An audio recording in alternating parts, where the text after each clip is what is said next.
He's a big believer that advisor numbers are going to rise over the next few years. I'm joined in the spotlight by Gary Shaughnessy, CEO of the UK Life division at Zurich. Gary, Zurich's got a large number of business lines. What are the key ones for you? I guess, Mark, there's three areas really. I mean, the first one is that we have about 1.5 million customers already, and our first obligation is to make sure we deliver against the promises that have been made to them, whether they're invested in pensions or a bond or protection. So that's first priority. The second one is our protection business. Over the last few years, we've been increasingly successful in growing our market share, in delivering solutions in the protection market from key man risk through to critical illness and life cover. And we see that as an area that we're going to significantly invest in going forward. We think there's a big untapped demand, if you like, in terms of the protection gap, and we're working positively with advisors to help satisfy that. And then the third thing is our platform, launched at the start of 2013, that's already proved, from our perspective, very successful, and we'll continue to invest in supporting and growing that part of the business. So those three areas, really. Can platforms ever be profitable? Yeah, and I think it depends upon the platform model, really, and I guess a couple of things that are really important is, the first thing with the platform is it has to be effective and efficient and work in a way that an advisor suits an advisor's business. And that means that you've got to invest in the technology. And one of the advantages that we've got in terms of our technology is that we've had the benefit, if you like, of seeing a whole series of different solutions come through over the last 8 or 10 years, and then be able to build a cutting-edge solution on that. And the second thing is then, what do you build around that? What's your additional features and benefits? And we're looking to bring together the benefits of platforms and protection, for example, so that we map our solutions to the way that advisors run their businesses and the solutions they provide to their customers. Why the focus on protection when so many life offices have a sort of perennial cry that advisors never sell enough of this stuff? Well, I guess a couple of things. Firstly, we are an insurance company. So, we are used to, and our business is about identifying risk, taking risk on behalf of companies or customers, pooling it, and making it affordable back to the individual. So, this is the core of what we do. The second thing is, what we're seeing is a massive risk transfer going on from state and corporate onto the individual.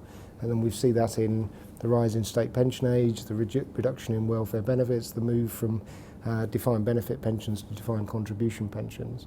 And all of that is moving risk onto the individual.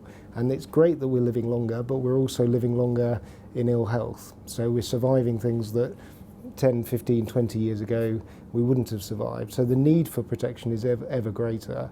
And I think we're finding that need is something that we feel there's a great opportunity to play a role in satisfying, frankly. A lot of life offices have been cutting back their advisor sales force in the last few years.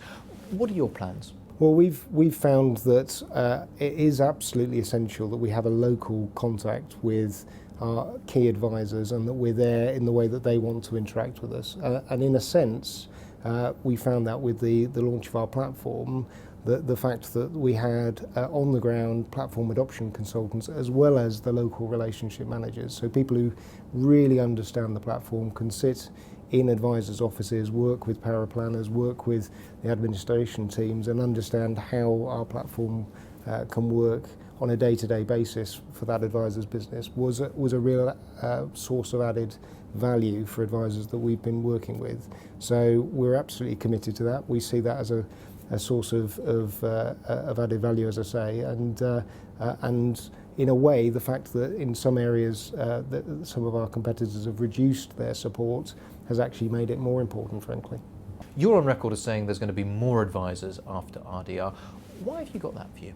Well, I think, let's just go back to the point I made about this transfer of responsibility.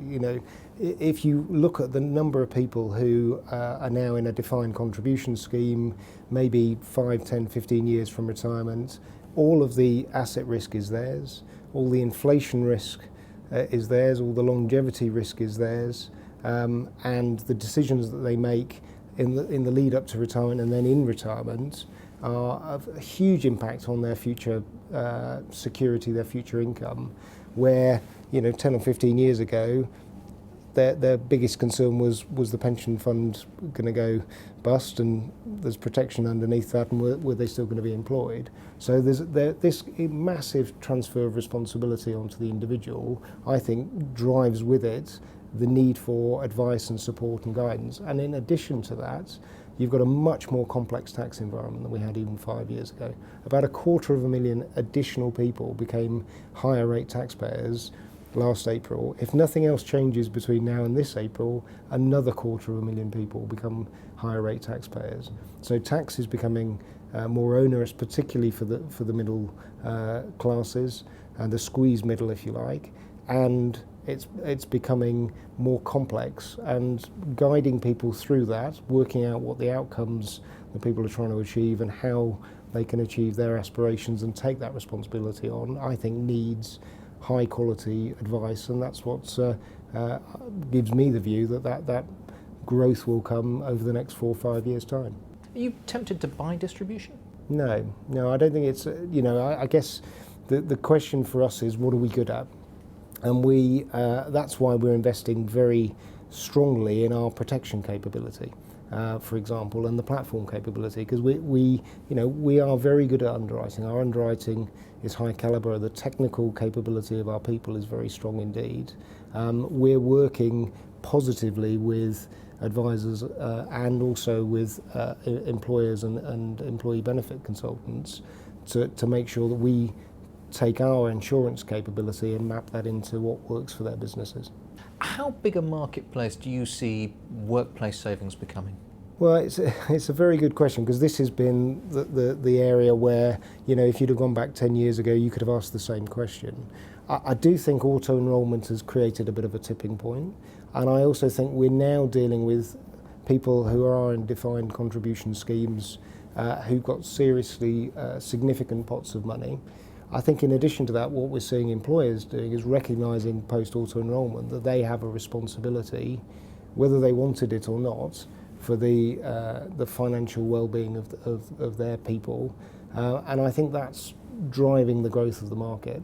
I also think what RDR has done by separating the cost of advice from the cost of product has made it more realistic for advisors, and I talk to lots of them who are now giving advice in the workplace to employees on a more regular basis. So, when will that market explode? Difficult to say, but it's definitely a core part of what will drive growth going forward. You've talked about insurance, but as a business, you don't really have an investment arm. Have you got any plans to change that? We're not, no. But I think the important thing to think about investment is we're actually very well known and well regarded in terms of our ability to put together investment solutions, whether they be managed solutions or investment packages within our corporate offering, for example. That's different from having to be the manager who actually does the investment management and drives and delivers alpha out of stock selection, etc. And what we do very well, I think, is we work with managers in putting those kind of solutions together. And our relationship with Threadneedle has been a long-standing and very, very good one for both parties. On the corporate platform, we recently introduced a fund with Schroders, which was all about delivering low volatility outcomes, and we'll do more of that.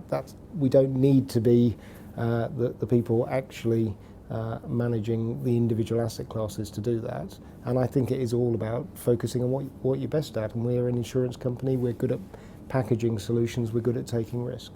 As a CEO, what keeps you awake at night? Gosh, that's a very difficult question, Mark. I mean, I think the thing that I would say is we've gone as an industry through a huge amount of change in the last few years. I think to a large extent we've had the challenges of whether we've got consumer trust. We've had some real challenges for advisors' business models, for providers' business models. I think we feel fortunate that we've been able to identify things that matter and where we make a difference. The thing that keeps me up at night is what's the next change that might come down, and have we thought about it, have we preempted it?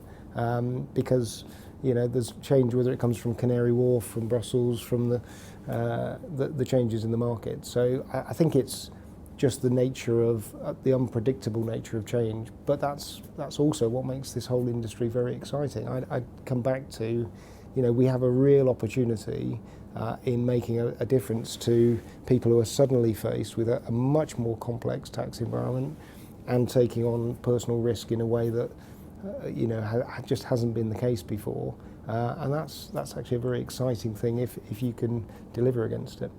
Gary Shaughnessy, thank you. Thank you.